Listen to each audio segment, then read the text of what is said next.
What's going on, ladies and gentlemen? I hope you had a fantastic week. Today we're going to be talking about a little more security on this Moto security vlog. I guess that's what they're called. Last week we discussed using free public Wi-Fi and how to protect yourself while using it, but the main lesson was don't use it. So continuing on with that discussion, this week we're going to be talking about home Wi-Fi and ways to secure it and maybe some things you didn't know. So let's go ahead and get this thing started.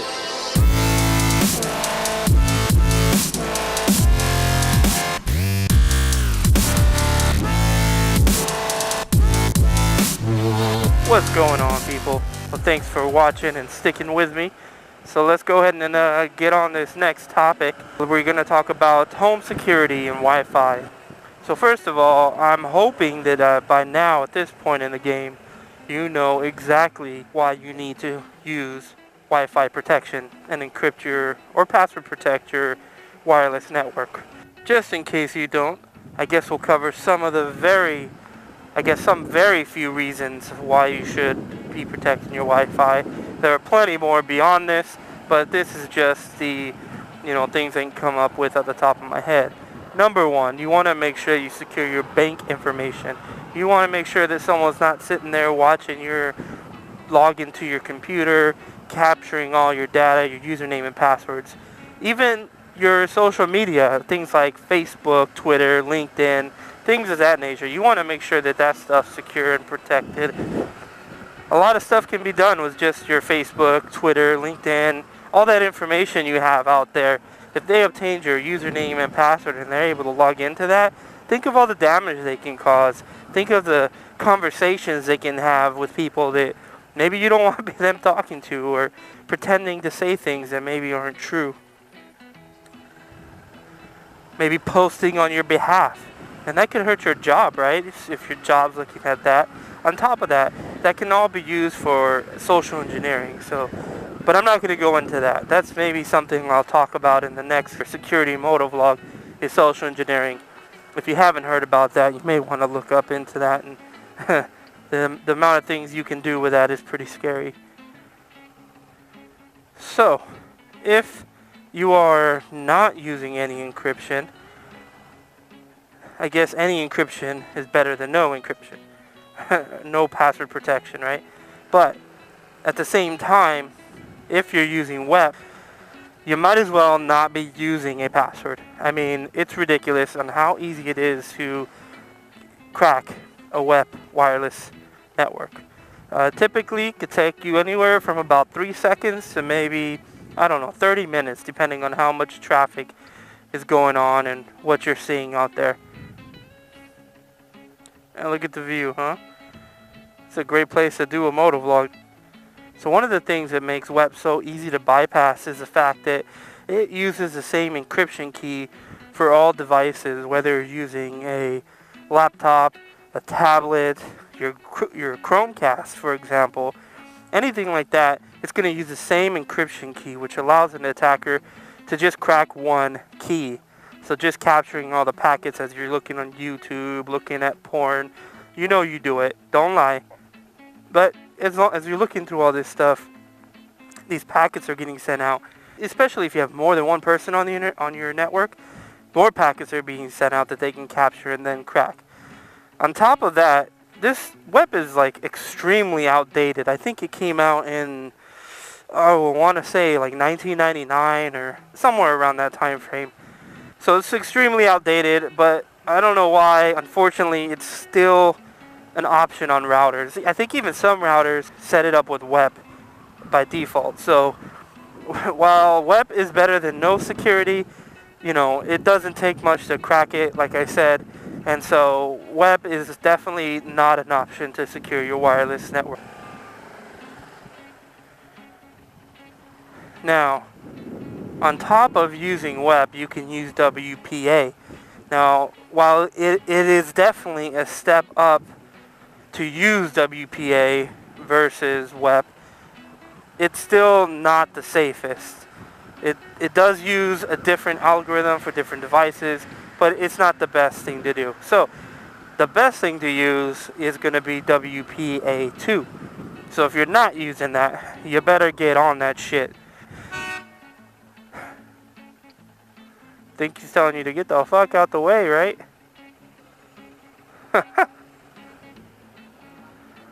Oh, that's funny.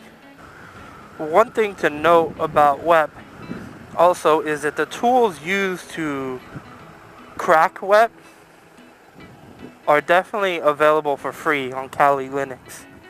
It's Kali Linux. It's a air crack, and what it does is it basically you use a couple tools on there like AirMon and AirCrack, which will capture packets out. The first thing it's going to do is going to look at the wireless networks, and you can determine and pick whether a target is using WEP or not. Once you determine that the target is using WEP, then you start basically monitoring and logging traffic from that network. And then you're able to see a list of clients that are connected to that network, whether it's a tablet, a computer, whatever, Mac, it doesn't really fucking matter. You select the target, one of the clients on that network, and you do what's called a DOS attack, basically like a small denial of service attack, where you disconnect them from the internet just long enough to where your computer will have to reconnect to the network. At that point, the software is going to capture the handshake that's taking place between the client and the router, and then start monitoring for packets. And once it captures those packets, then it's able to crack WEP. I mean, it's boom, just like that. It's that easy. It's actually as simple as it sounds. So don't use WEP. So now that you're using WPA2, one of the weakest links on your network now is going to be your password. So you want to make sure that you use a password that's hard to crack. Make sure it's long, at least I would say 8 to 15 characters, to make it very difficult for someone to crack. And it's pretty much, I don't want to say it's impossible, because in security, the one thing you learn is that nothing's impossible, nothing is unhackable. There's nothing that is foolproof. So if anyone's trying to sell you shit and tell you that there's no way that someone's going to get into your network, that it's 100% safe, or you know, that gives you a guarantee, they're full of shit. Don't buy that. Don't buy that. Walk out the door, tear up the paper, do whatever you gotta do, but don't believe a fucking word that that person is selling you, because if you believe that, then, you know, I have some property in the middle of the ocean for you that I'll sell you really dirt cheap. So just keep that in mind. So even if you're using WPA2, the next thing you need to look at is your router. And then take a look and see if it says anything on the box, on your router, that says WPS. So Whiskey Papa Sierra. So WPS allows a user to connect to a wireless network with a push of a button. So let's say you have it on your router, you press a button. If you have a laptop that has it, you push a button and it should synchronize. And it makes it easier to connect. You don't have to use passwords, things of that nature. Come on, are you telling me you're not looking? Are you not looking? Yeah, look in the mirror, asshole. Sorry. So what you're going to learn about security is that anything that makes anything else easier to do is inherently more unsecure. And WPS is no exception. So some things you can do with WPS is use a tool called Reaver. And what Reaver does is it breaks down the WPS pin code that's built into the router into 3 parts. And I'm not going to go into super detail, just that it goes and it breaks it down into 3 parts, and then it cracks each part individually.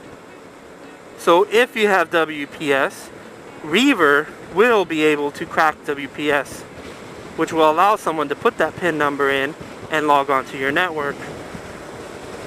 Now, just because it has WPS, I want to just make sure I clarify, does not necessarily mean that you are vulnerable to this attack. It just means that more than likely you are most definitely vulnerable to this attack. Now what the attackers are going to use is a tool called Wash. Wash, like wash your dishes.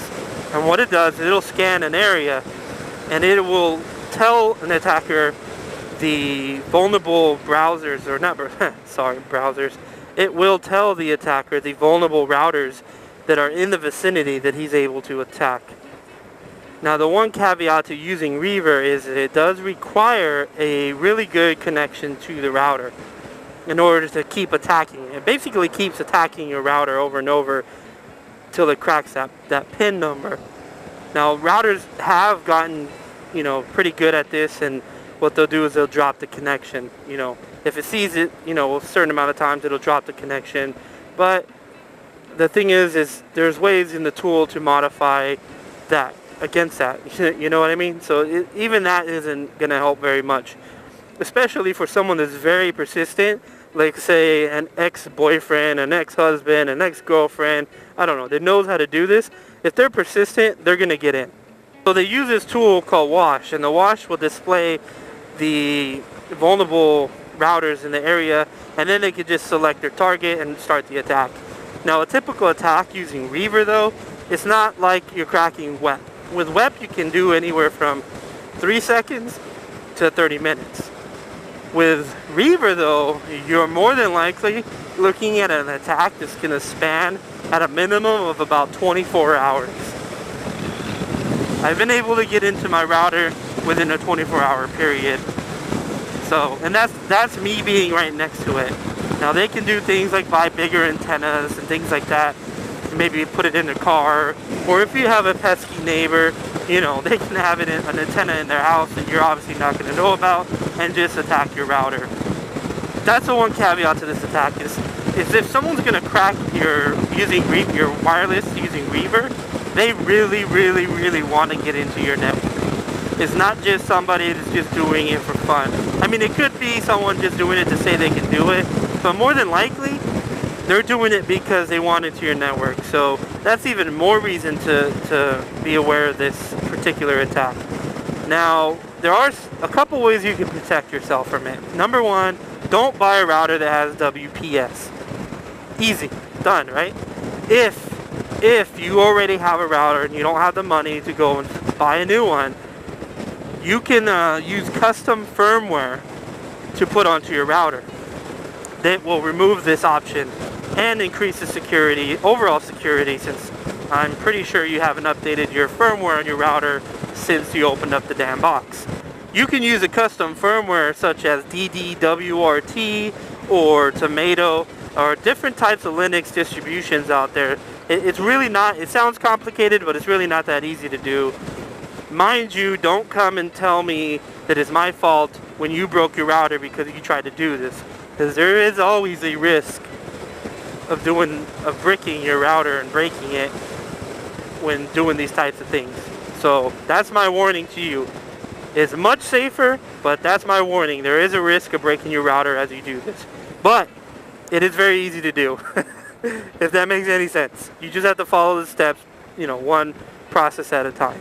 Something that most people do not do.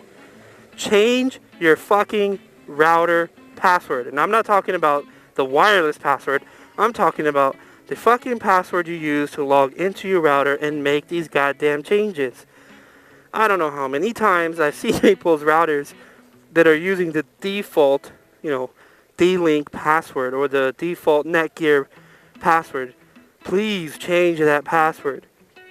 Once they get into your network, if they have access to that, that's it. Game over. They can do a lot of things that'll really destroy your life or potentially destroy your life, or at least keep you from looking at porn. Or do little annoying things like block Google or things like that. Maybe block YouTube, and then you wouldn't be here looking at this, listening to my video. And nobody wants that. What we're talking about here is called layered security, right? We're just putting, one type of security on top of another type of security to give a layered effect, to make you a less vulnerable target. So, for example, what's that bar that you put on your steering wheel on your car to prevent someone from stealing it? You know what I mean? Everyone knows that you can bypass those, it's that they're easy to break. But it's an additional layer of security, right? So if a thief comes by your car and they see that on there, they're probably going to go on to the next car because their car doesn't have it. So it's not that they can't get past it. It's just an extra step that they have to do, and why bother, right? So if you have, you know, WPA2 versus WEP, if you have, you know, already taken care of your WPS, just with that, you know, I guarantee someone in your neighborhood next to you has a WPS push pin set up, and they're going to go after them versus you because it's easier. It's less of work for them to do. You know what I'm saying? The only reason someone would really go beyond that is if they know you and they want something from you or want to ruin your life. You piss them off, you cut them off, or something. You know what I'm saying? So I really just want to make sure that I talk about things that affect you, things that you can do to protect yourself, things that a normal person can do, you know, things you can do on your own without calling Best Buy, who charges like $300, $400 to come out and do the things that I just talked about, you know. So that's really what I'm looking for, to hit people and let them know what's out there and that you are vulnerable, but that there's steps you can do to mitigate the risk and, you know, lessen it, if you will. And that's really what I want to talk about. People, anyways, ladies and gentlemen, I really appreciate you sticking around. I hope that the information that I'm providing is new, or if you've heard it before, you know, maybe it's a refresher for you, but I hope it's very helpful to you and helps you realize that you are secure, or sorry, you're unsecure. You're living in a world where people want to attack you. People want to take your credit cards. People want to take your identity. So you really, unfortunately, have to be aware of security these days. It's not the days of the 90s where, you know, you didn't have to worry about this kind of thing. So what I like to talk about is, like I mentioned, is things that can help you out. Just protect yourself and keep an open mind about this shit, because it can affect you. Just because you think you're not a target or you think you can't be attacked doesn't mean you can't be attacked. So keep a lookout for new videos. I plan to post some more security videos. My next one will probably be, I'm thinking on social engineering. That's a good one to talk about. So that'll probably be the next video. Other than that, I hope you guys have had a fantastic week, or as Baker X Derek would say, that your week was A-okay. And with that, people, please like.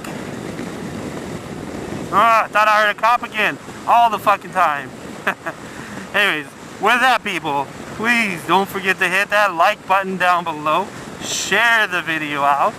And hit that subscribe button up top. And until next time, keep riding. What's going on, ladies and gentlemen? Just wanted to give you a quick taste of my bike. Show you my ride and how we do